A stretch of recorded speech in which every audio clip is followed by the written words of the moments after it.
Welcome back to moto details. আমি অনিরুদ্ধ। দেখুন, Apache RTR 164V এই বাইকটার কিন্তু আমরা অলরেডি একটা ডিটেল রিভিউ করেছিলাম। তো আজকে আমরা এই বাইকটার একটা রাইড রিভিউ করব। রাইড রিভিউ করে আমি আপনাদের সাথে শেয়ার করব এই বাইকটা চালিয়ে আমার কেমন লাগলো। তো দেখুন, এর যে হাইট, সিট হাইট, এটা কিন্তু হচ্ছে আপনার 800, ঠিক আছে। তো আমার হাইট দেখুন 5 ফুট 5। তো 5 ফুট 5 ওয়াইজ আপনি দেখতে পাবেন, দেখুন দুটো পাই আমার দেখতে পাবেন। এদিকে দেখুন, এদিকে দেখুন, আপনার আরামসে 5 ফুট হাইট হলে না আপনি আরামসে কিন্তু এই বাইকটা হ্যান্ডেল করতে পারবেন। তো দেখুন, ফার্স্ট আমি অন করছি, কিটা অন করলে ডিসপ্লে এরকম। আর এই যে ফুয়েল ট্যাঙ্ক, এটা 12 লিটার ফুয়েল ট্যাঙ্ক, অলরেডি আমি বলে দিয়েছি, ডিটেলসে চাইলে আপনারা দেখতে পারেন। হ্যান্ডেল বার কিছুটা আগে থেকে হলেও বড় হয়েছে। তো আমি প্রথমে আয়নাগুলোকে এদিকে ঠিক করে নিচ্ছি। চলুন তাহলে এবার আমরা রাইড রিভিউটা শুরু করব। চলুন তাহলে শুরু করা যাক।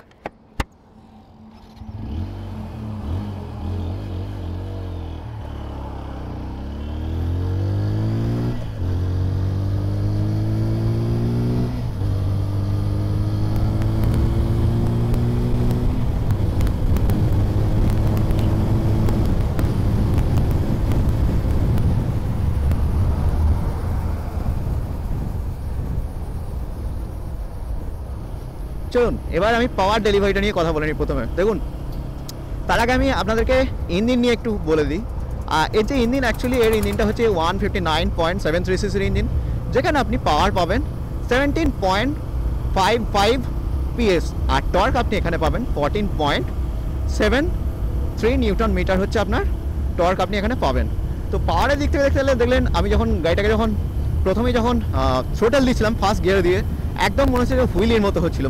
মানে পাওয়ারের দিক থেকে আপনার মিড রেঞ্জ বলুন, টপ এন্ড বলুন, আর ইনিশিয়াল পিকআপ বলুন, তিনটার ক্ষেত্রে কিন্তু মারাত্মক পাওয়ার কিন্তু আপনি এখানে পেয়ে যাবেন, নো ডাউট।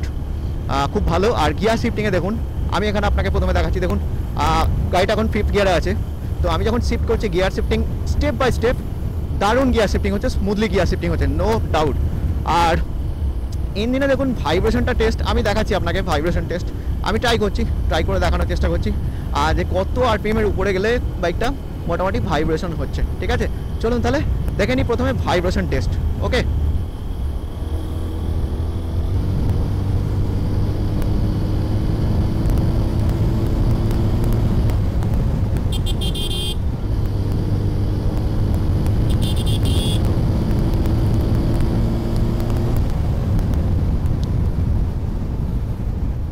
দেখুন অ্যাকচুয়ালি গাড়িটা আমি 7000 আরপিএমের উপরে তুললাম, 7000 আরপিএমের উপরে গেছি, কিন্তু আগের যে অ্যাপাচি RTR ছিল তার থেকে কিন্তু এই গাড়িটার কিন্তু ভাইব্রেশন একদম কম।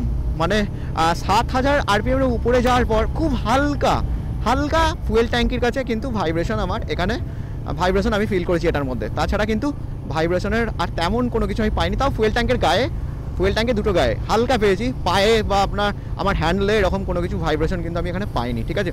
আচ্ছা, সাসপেনশন আমি আপনাদেরকে বলে দিই, এই যে বাইকটা আছে এই বাইকটার সাসপেনশন কিন্তু চেঞ্জ হয়েছে এটাই যে এর যে ফ্রন্টের সাসপেনশন এটা হচ্ছে USD সাসপেনশন, আর পিছনে যে সাসপেনশন আছে পিছনের সাসপেনশন হচ্ছে আপনার মনোশক সাসপেনশন এখানে ইউজ করা হয়েছে। এবার চলুন সাসপেনশনটা যদি আমি টেস্ট করি, দেখুন সাসপেনশন টেস্ট করার হাইওয়ের মতো জায়গা তো, বাট তবুও আমি চেষ্টা করছি একটুখানি সাসপেনশনটাকে আপনাদেরকে দেখানোর চেষ্টা করছি। এখানটা একটু জ্যাম আছে, তো জ্যামটা থেকে আমি পেরিয়ে গিয়ে আপনাদেরকে দেখাচ্ছি। তার আগে আপনাদেরকে আমি ব্রেকটা দেখিয়ে দিই। দেখুন, প্রথমে আমি পিছনের ব্রেকটা টেস্ট করছি, ঠিক আছে।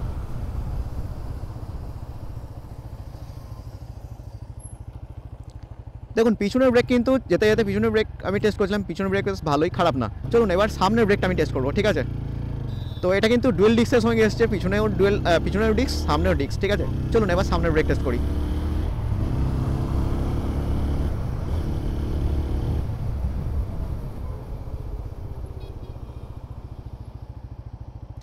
নো ডাউট সামনের ব্রেকও খুব ভালো, জবরদস্ত ব্রেক আছে সামনের, ঠিক আছে। আরামসে স্মুথলি ব্রেকিং কাজ করছে।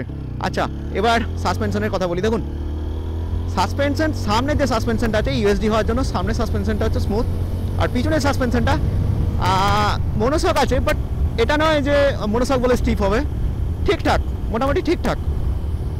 তো সাসপেনশন নিয়ে বললাম, ভাইব্রেশন নিয়ে বললাম, সব কিছু নিয়ে বললাম। এবার চলুন সেটিং পজিশন নিয়ে কথা বলি। দেখুন এই যে গাড়িটা আছে, এই গাড়িটার যে সেটিং পজিশন মোটামুটি আপনার খুব যে ঝুঁকে বসতে হচ্ছে সেটা না, কমিউটার সেগমেন্টের বাইকের মতোই আপনি এখানে বসতে পারবেন, আপনাকে ঝুঁকে বসতে হবে না। মানে আপনি যদি লং রাইড করতে চান এই গাড়িটার সাথে, লং রাইড কিন্তু করতে পারেন, নো ডাউট, কোনো প্রবলেম আপনার হবার কথা নয় এখানে। আচ্ছা, এবার দেখুন অ্যাপাচের কিন্তু ফ্যান ফলোয়ার্সের ব্যাপার আছে, অনেকেই অ্যাপাচে 160 আর 4V পছন্দ করেন, তো তার ক্ষেত্রে কী হয় ফ্যান ফলোয়ার্সের জন্য এটা একটা ভালো জিনিস, যেটা হচ্ছে আপনার ইউএসডি সাসপেনশন আপনি এখানে পেয়ে যাচ্ছেন।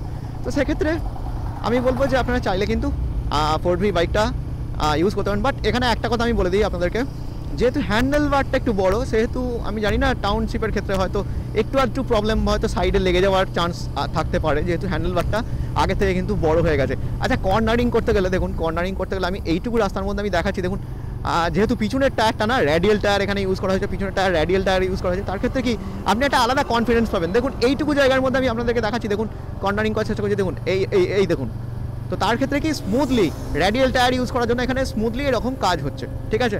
তো এর ক্ষেত্রে আপনি একটা আলাদা কনফিডেন্স পাবেন যে ঠিকঠাক মোটামুটি যে কর্নারিং থেকে শুরু করে মোটামুটি আপনার বাইকটাকে যখন আপনি লিন করছেন, ঠিক আছে, সব কিছু জিনিস এগুলো নিয়ে একদম ওকে। আর এই বাইকটার মাইলেজ আমি আপনাদেরকে বলে দিচ্ছি, দেখুন এই বাইকটার মাইলেজ মোটামুটি আপনি 42-45 মতো মাইলেজ আপনি এখান থেকে আরামসে পেয়ে যাবেন। এবার চলুন কথা বলে নিই যে এই বাইকটা আপনার জন্য কেনা উচিত না উচিত নয়। অ্যাকচুয়ালি এর যে কম্পিটিটর আছে, কম্পিটিটর হচ্ছে আপনার পালসার N160, পালসার NS160 পাবেন, সঙ্গে আপনি পাচ্ছেন যেটা হচ্ছে এক্সট্রিম 160R। তো এই বাইকগুলো হচ্ছে আপনার এর কম্পিটিটর। এবার যেটা হচ্ছে সেটা হচ্ছে যে দেখুন, আপনি যদি চান যে স্মুথনেস বাইক চাই, তার সাথে আপনার একটু স্টাইলিং চাই, তার ক্ষেত্রে আপনি এক্সট্রিমে যেতে পারেন। মানে এক্সট্রিমের ইঞ্জিনটা হচ্ছে সবথেকে বেশি স্মুথ। এবার যদি আপনি চান যে আপনার একটা দৌড় টাইপের বাইক চাই বা স্পোর্টস একটা বাইক চাই, তার ক্ষেত্রে আপনি যেতে পারেন পালসারের দিকে, ঠিক আছে। আর অ্যাপাচি হচ্ছে একটা আলাদা ফিল, যেখানে হচ্ছে আপনার এমন যদি চান আপনি যে আপনার এমন একটা বাইক চাই যেটা হচ্ছে কমিউটার সেগমেন্টের মতো, যেটা আপনি ফ্যামিলির জন্য ইউজ করতে পারবেন, প্লাস হচ্ছে আপনার যে সিটের যে হাইটটা, সিট হাইটটাও শর্ট। আপনার যদি হাইট মোটামুটি 5 ফুটের মতো হয় না, কি 5 ফুট 1, তার ক্ষেত্রে আপনি এই বাইকটা আরামসে হ্যান্ডেল করতে পারবেন, ঠিক আছে। তো এই ছোটো ছোটো জিনিসগুলো এই বাইকগুলোর মধ্যে একটা দুটো তফাৎ আছে, ঠিক আছে। তো আপনার যদি এই ভিডিওটা ভালো লেগে থাকে, তাহলে আপনি অবশ্যই আমার চ্যানেলটা সাবস্ক্রাইব করুন, লাইক করুন, কমেন্ট করুন, আর শেয়ার করতে কিন্তু ভুলবেন না। চলুন তাহলে দেখা হচ্ছে আবার একটা নতুন ভিডিও নিয়ে। ঠিক এইরকমই আমি আবার একটা ভিডিও আপনাদের সামনে এরপরে কিন্তু নিয়ে আসবো, ঠিক আছে। চলুন তাহলে দেখা হচ্ছে আবার একটা নতুন ভিডিওতে।